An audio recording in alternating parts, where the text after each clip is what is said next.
Hello, my name is Naftali Horowitz.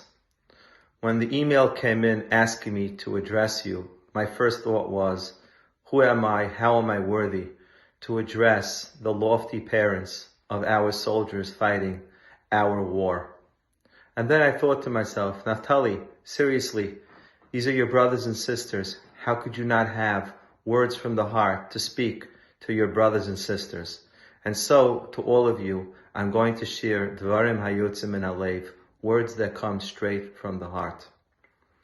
Years ago, I was asked to address the Shluchim conference, which is the conference of Chabad Shluchim who gather together once a year in New York. And when I stood up at the podium, I said that my mother's family is Chabad, but they weren't originally that. They actually came from a city in Europe called Sanz. How did this come about? Well, it came about because my grandparents spent the war in Siberia.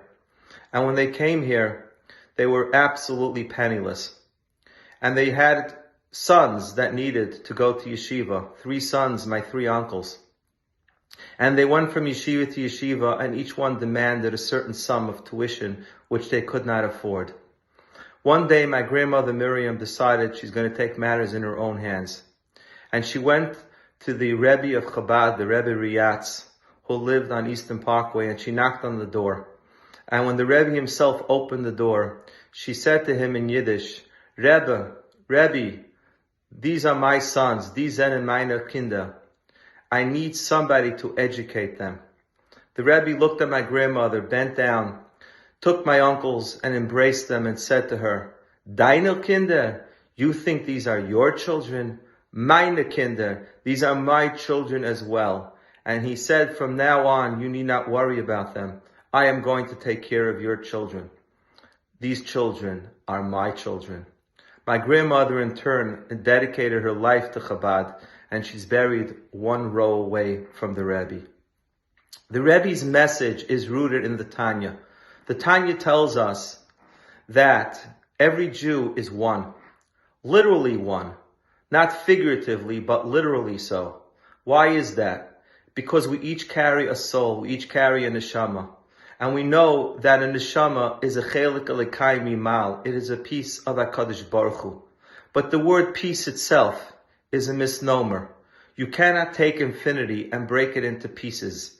You cannot take the infinite. You cannot take HaKadosh Baruch Hu and put a piece of him into me and a piece of him into you. That doesn't make any sense. You cannot chop HaKadosh Baruch Hu into pieces. We are all one, says the Tanya, at the realm of soul. There is only one soul. It is in the soul of Klal Yisrael. The reason why we think we're different, the reason why we identify with whether we're Chiloni or whether we are Dati, whether we're Svaradi or whether we're Ashkenazi, we look at our externalities and we identify with that. The Jew, the role of a Jew is to identify with the soul and to see ourselves as absolutely one. And therefore, I was in Israel on October 7th. I woke up to the air raids. I left 4 children behind when I left with a heavy heart the week after Sukkot, and I've been back. My son is an Hatzalah volunteer, and my daughters are working tirelessly for the war effort, placing families that are fleeing the south into apartments. We are doing this because these are our brothers and sisters, because we are all one. But you should know that it's not just the Jews in Israel, but it's the Jews in America that feel this way as well. When I was back from Israel, I called up a client of mine. We were in the middle of a multi-million-dollar business transaction, which I was advising him on. And I said, Isaac, we have to start finishing the deal. And he said to me, Naftali, I'm no longer interested in this deal. I'm no longer interested in business. In fact, I can't even bring myself to go to my office. How can I, when my brothers and sisters are fighting in Gaza? There are many Jews who are not going to restaurants. There are many Jews who are not eating meat. My son does not sleep on a pillow since the war broke out. And this year, midwinter vacation, I gathered my children together and said, we're going absolutely nowhere. If one of our brothers is fighting in Gaza, how can we possibly go on vacation? You should know that every single person in America is asking themselves this question. Would I be doing this if my child was fighting in Gaza? We are here with you. We are davening for you.